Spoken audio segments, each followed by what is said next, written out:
Neste momento, Deus, através desta emissora, leva até você mais um programa de fé, com hinos, orações e uma palavra poderosa a seu favor. Fé para vencer o mundo. Somente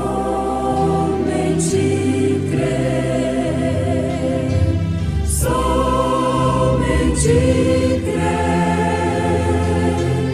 tudo é possível, somente crer, somente crer, somente crer, tudo é possível, somente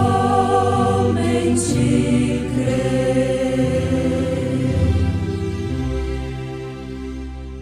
Porque o exercício corporal para pouco aproveita, mas a piedade para tudo é proveitosa, tendo a promessa da vida presente e da que há de vir. Firme nas promessas de Jesus. Firme, sempre firme nas promessas de Jesus. Firme nas promessas do meu Salvador, cantarei louvores ao meu Criador. Fico pelos séculos do seu amor, firme nas promessas de Jesus. Firme, firme, firme nas promessas de Jesus, meu Mestre. Firme, firme, sim, firme nas promessas de Jesus.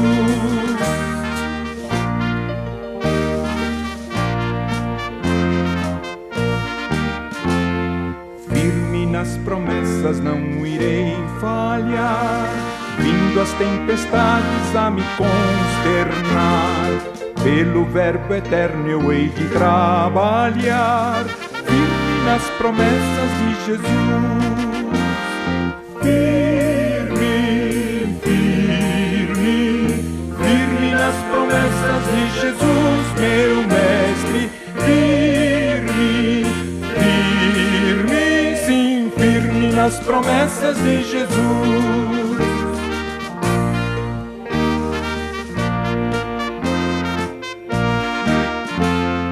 Firme nas promessas do Senhor Jesus, em amor ligado com a sua cruz, cada dia mais alegro-me na luz, firme nas promessas de Jesus. Firme, firme, firme nas promessas de Jesus, meu Mestre. Firme, firme, sim, firme nas promessas de Jesus.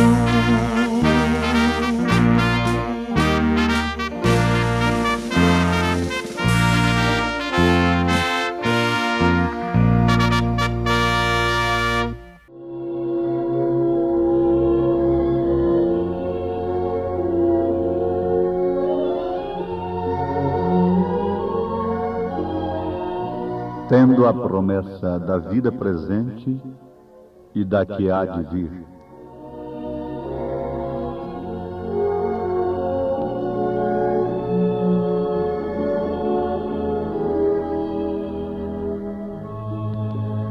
Ouvintes amados, queremos formular uma pergunta nesse instante, no tocante a esta referência citada, baseada nas Escrituras, na carta de São Paulo, primeira carta a Timóteo, capítulo 4, verso 8, tendo a promessa da vida presente e da que há de vir.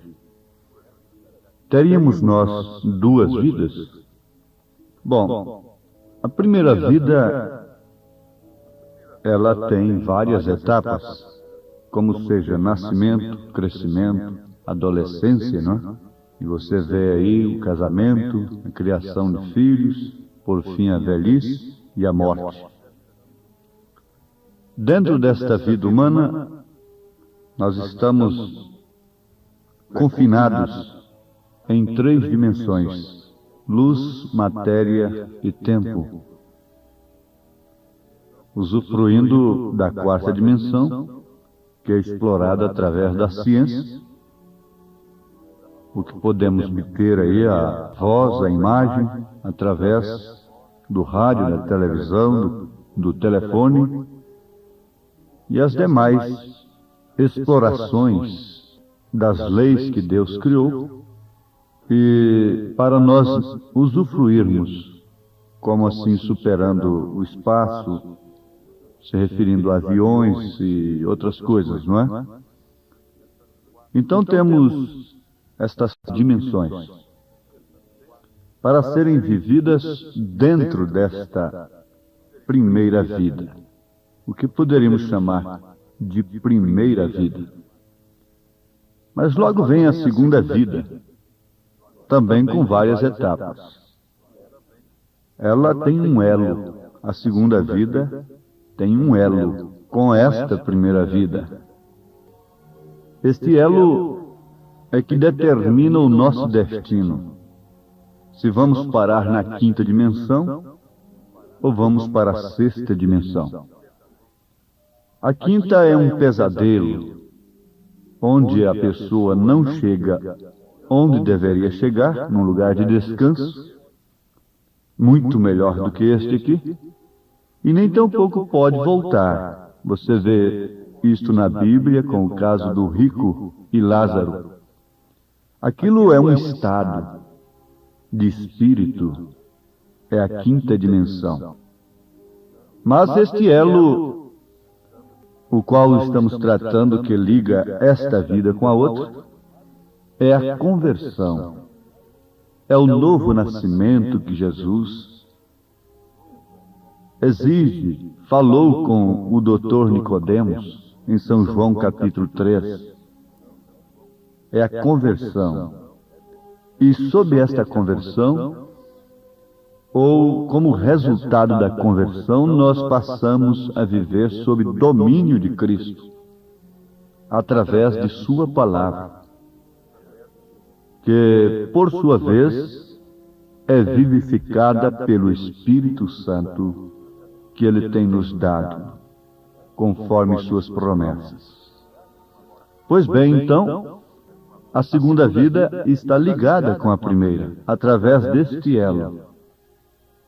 Aí então temos dimensão humana, corpo físico, corpo celestial e corpo glorificado. Corpo físico, corpo celestial e corpo glorificado.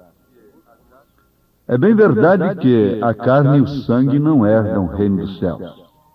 Tu és pó, e em pó hás de tornar.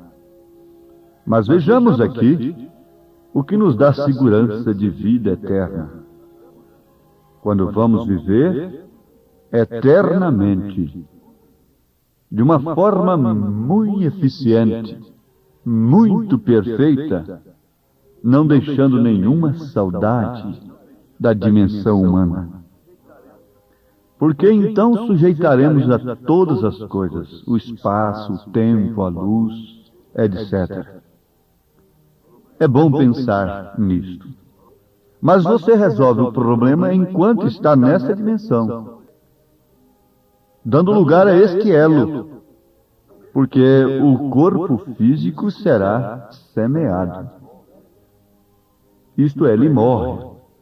E São Paulo disse: o que é terreno, sendo semeado, plantado, então brota o que é celestial. O corpo celestial é este através do qual nós alcançamos aquele lugar além da cortina do tempo, na sexta dimensão. E não ficamos vagando aqui naquele pesadelo da quinta dimensão. Mas ele ainda há de se manifestar, para ser assim glorificado. E então iremos para a presença do próprio Deus, e cumprindo-se assim todas as etapas da vida espiritual, bodas do Cordeiro, que é o casamento de Cristo com sua igreja. Logo o milênio, depois o julgamento do trono branco, e depois a eternidade sobre a eternidade para sempre. Amém. Então, não seria sobre uma vida, quer dizer, exclusiva aqui na Terra, uma vida humana, que Deus teria estabelecido o seu reino, mas sim sobre uma vida eterna. Você tem que entender isto. Você não é um animal irracional. Você não é isto que você vê no espelho. Isso te consola, isto te anima. Isto está sob as promessas de Deus. Agora, ainda pensando nestas duas vidas, eu faria esta pergunta: não seria uma vida sob a promessa e outra depois do cumprimento daquela promessa? Quer dizer, uma vida vivendo sob a promessa. É o elo. Você aceita as promessas. Agora, é certo que você terá uma vida depois do cumprimento daquela promessa. Isto é certo? Por exemplo, uma moça, ela tem uma vida enquanto está virgem, solteira. Mas um dia um moço lhe dá a palavra. E quando ele cumpre aquela promessa e se casa com ela, ela passa a ter outra vida. Ela agora é uma dama, é uma senhora. E ela vai ter experiências que ela não teve quando solteira, quando virgem.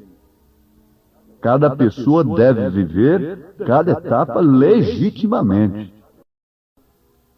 Você não deve jogar uma coisa fora, antecipá-la, vivê-la de uma maneira pervertida. A vida íntima, a vida particular, a vida conjugal deve ser vivida após o casamento. Isto é certo, é como Cristo fará com sua igreja. Ele a levará para as bodas do Cordeiro primeiro, o que significa o casamento. Depois virá para o milênio, que significa a lua de mel. Ele não é adúltero, ele não é fornicário. Então, se somos filhos de Deus, também não vamos ser fornicários, adúlteros. Por isso, essa moça que crê nas promessas de Deus, ela vive a sua etapa de virgem e só passa para a vida de casada através da autorização da lei e da igreja. Nós temos a história que fere até o nosso sentimento, mas nos faz lembrar disso com profunda segurança do que estamos falando. Conta-se que em Chicago havia um homem muito rico, e ele tinha os ranchos, fazendas no oeste. E seu filho procurou em Chicago uma moça para se casar com ela, mas ele não encontrou nenhuma que tinha caráter conforme ele exigia. E ele era muito rodeado na sociedade, e ele não via caráter. Então ele foi nos ranchos do seu pai lá no oeste. E aquele administrador da fazenda preparou festas, 3 dias de festas, para a recepção do filho. E ele tinha 3 filhas, e elas estavam interessadas em se casar com aquele moço. E elas se prepararam, elas se embelezaram, elas se pintaram, e elas prepararam vestes especiais para os dias de festa. Mas ele chegou lá e não viu outra coisa diferente do que ele tinha encontrado em Chicago. Ele estava enfadado daquilo, daquela beleza artificial, daquela coisa manufaturada, lisonjas, olhares de adultério, de cobiça, interesses pessoais, por causa do dinheiro, por causa da posição. Enfadado daquilo, ele saiu para o curral da fazenda, enquanto eles dançavam, bebiam e elas se exibiam. Chegando ali, para sua surpresa, ele viu uma moça de pés descalços, lavando louças, despenteada, com as unhas estragadas. Era a prima órfã daquelas moças que estavam desejando se casar com ele. E ele olhou aquilo a primeira noite e ele viu o que ele estava procurando naquela moça. Ela estava lavando louças, ela estava mal vestida, ela estava de pés descalços, com unhas estragadas, despenteada. Ele disse: você quer se casar comigo? Ora, seria até pretensão dela buscar um casamento com um rapaz daquele. E lhe deu a promessa. Lhe deu a promessa vivendo uma vida de órfã, de criada. E aquela promessa não lhe tirou daquela condição. Ela aceitou a promessa. Mas ele disse para ela: prepara-te, porque daqui 1 ano eu virei te buscar. Ora, a sua vida ficou mais difícil depois que ela recebeu tal promessa, porque ela começou a trabalhar, começou a juntar as suas coisinhas e preparando o seu enxoval. Enquanto isso, as primas ricas zombavam, escarneciam dela. Porque ela dissera que um moço fizera tal promessa para ela. Então elas diziam assim: você não vê que este homem está zombando de você? Você deve prestar atenção que ela não estava buscando tal coisa. Mas o certo é que ela se preparou sob terríveis críticas e zombarias, escárnio e perseguição. Mas no dia certo que ele marcou, ela estava vestida de branco. Ela estava sob a promessa. E aquela promessa lhe custou caro. Sua vida ficou mais difícil depois que ela a recebeu. Mas logo ela ouviu o barulho das carruagens. E ele chegou e nem desceu ali onde ela estava. Tomou pelo braço, colocou dentro da sua carruagem e se foi. É o que Cristo fará conosco. Ele nem pisará aqui na terra, virá nas nuvens. Agora precisa saber se esta promessa está no seu coração. Abraão teve uma promessa que lhe causou maiores dificuldades depois que ele a recebeu. Ele já estava em idade avançada, com sua esposa também. Mas o que aconteceu? Ele teve uma vida sob a promessa. E aquela vida foi difícil. Foi também escarnecida.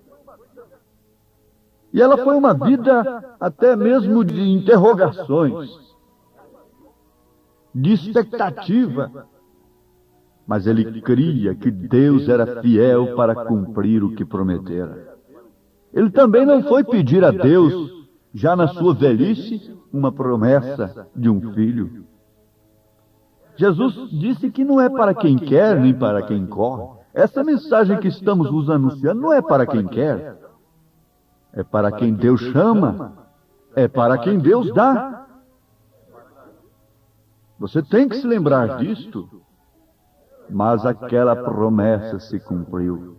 E quando ela se cumpriu, então foi uma outra vida. Tendo a promessa da vida presente e da que há de vir. A mulher tem uma vida como virgem e outra depois de casada. Estamos sob uma promessa, mas logo isto nos trará outra vida. Isso nos trará outra etapa. Isto nos levará a um corpo celestial, como São Paulo disse, que quando este corpo é desfeito, há um outro esperando por nós. Tendo a promessa da vida presente e da que há de vir.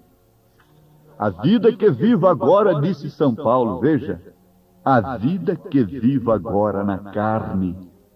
Isso está aos Gálatas, capítulo 2, versos 20. Vivo-a na fé do Filho de Deus. Você tem que parar e pensar, de que maneira estou vivendo a vida que vivo agora? Que vida tem você agora? Sara, a esposa de Abraão, tinha uma vida como esposa que obedecia ao marido, lhe chamando até de Senhor. Isso é o tipo da igreja, tendo Cristo como Senhor. E ela era esposa de Abraão. E Abraão tinha a promessa, não com frutos da carne que ela estava vivendo, mas sim com frutos do Espírito. Você pense um pouquinho agora. Permita-me lhe dar esta advertência. Tem você uma promessa? Tem você uma promessa? A vida que você está vivendo agora é no vício? É no pecado? É na malícia? É na imundície? Então você não está vivendo sob a graça. A vida que você vive agora deve ser na fé do Filho de Deus. Então, você crê que Deus nos dá suas promessas e pode cumpri-las.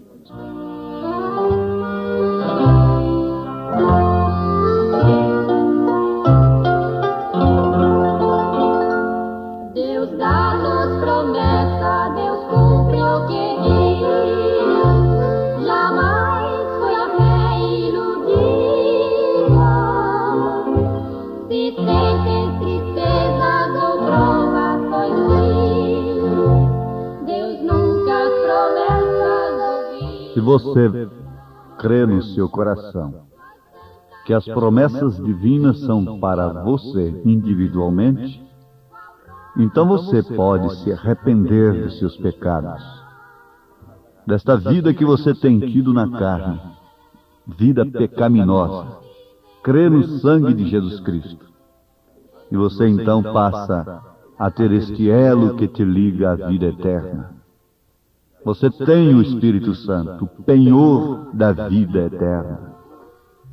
Diga no seu coração: Senhor, perdoa-me. Perdoa-me, e eu aceito as promessas do Senhor para a vida eterna. Quero estar ligado a Ti, através do Espírito Santo, através da Tua palavra, pois o Senhor nunca falhou em suas promessas.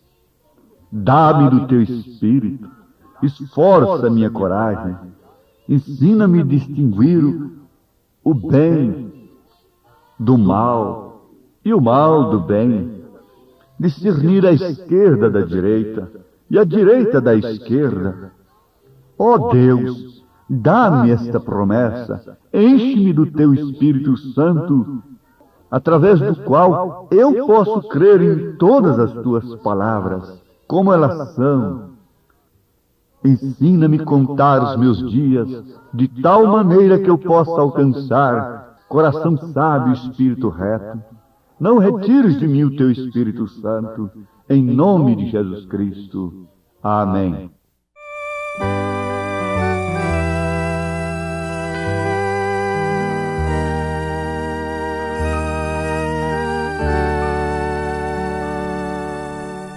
Deus tem prometido entre os homens salvar a quem no seu Filho Jesus confiar. Aleluia, já creio, sim, creio em Jesus. salvo eu estou pelo sangue da cruz. Aleluia, já creio, sim, creio em Jesus. E salvo eu estou pelo sangue da cruz. Perdido em pecados a mim Cristo viu, e sobre o Calvário minha alma remiu. Aleluia, já creio, sim, creio em Jesus. E salvo eu estou pelo sangue da cruz. Aleluia, já creio, sim, creio em Jesus. E salvo eu estou pelo sangue da cruz.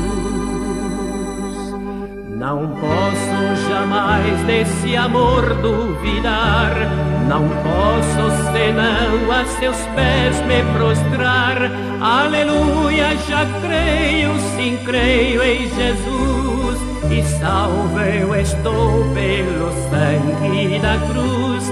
Aleluia, já creio, sim, creio em Jesus. E salvo eu estou pelo sangue da cruz. E quando na glória estiver com o Rei, com todos os santos ali cantarei. Aleluia, o Cordeiro que a nós resgatou, e com o seu sangue nossa alma lavou. Aleluia, o Cordeiro que a nós resgatou, e com o seu sangue nossa alma lavou.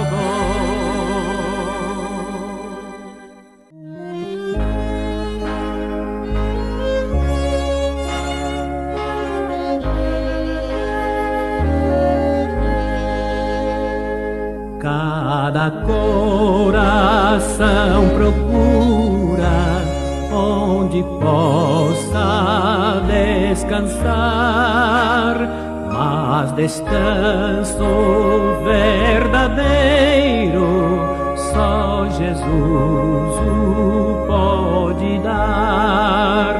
Cristo sempre, tão somente, Cristo Salvador e Rei, meu amigo, meu abrigo, tudo nele achei.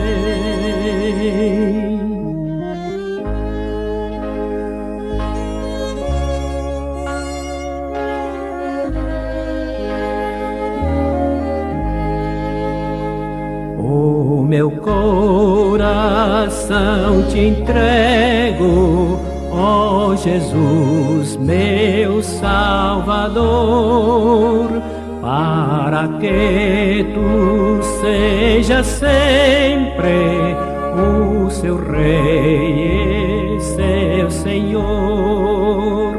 Cristo sempre, tão somente, Cristo Salvador e Rei, meu amigo, meu abrigo,